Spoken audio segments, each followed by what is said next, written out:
Good morning सांग मैंने पणा संक्रांति आपको अनेक अनेक शुभेच्छा शुभकामना। आज आम प्रस्तुत करुचे स्वीटकॉर्न खीरी।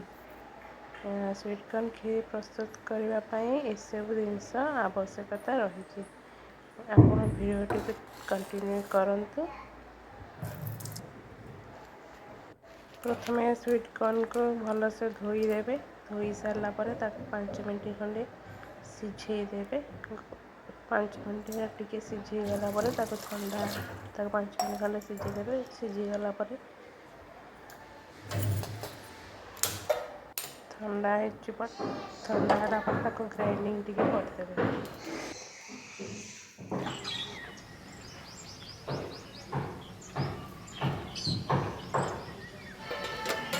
देखु स्वीटकॉर्न आमर सिझीगला। आम किसी समय ठंडा हाँपाई छाड़ीद।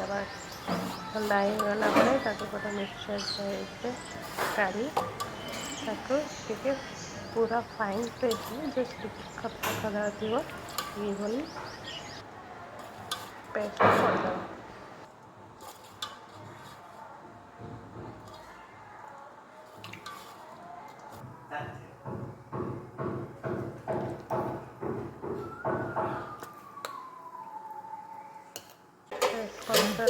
आम गोटे डिश बसवा। डिश रे किसी तेल देवा।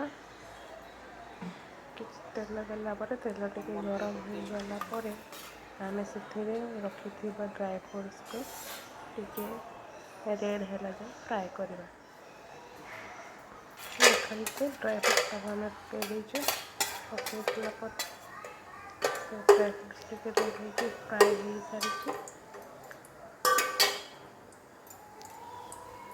एबे आम कर पेस्ट स्वीटकॉर्न पेस्ट पकईदे।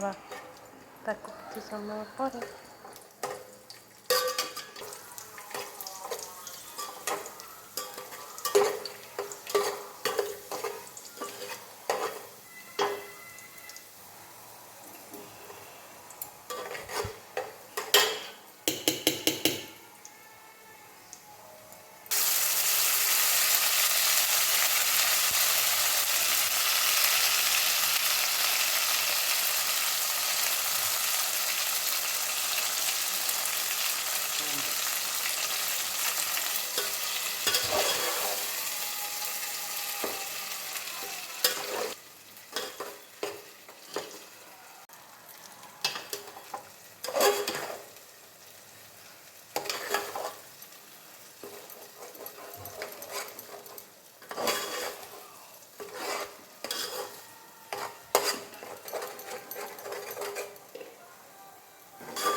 किसी समय मिनिट दे गोलेगा। कंटिन्यूसली गोले चलवा कंटिन्यूसली गोले चलवा 10 मिनट खंडे। तापर आम इलायची एंड मिल्क पाउडर को देदेबा। मिल्क पाउडर देवा द्वारा खीर टेक्सचर एंड टेस्ट टे बढ़ी जाए। यहाँ ऑप्शनल अच्छे आप चाहिए देपर न चाहिए भी हो पार।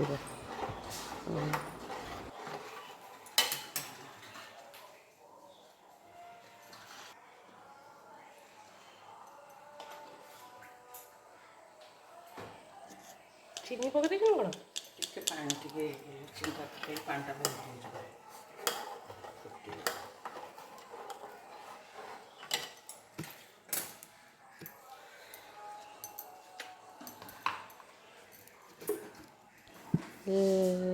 लास्ट आम चीनी दे किसी समय गोलेवा।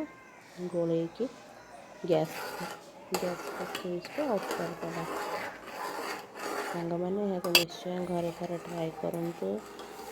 भल लगी शेयर करूँ, लाइक करूँ।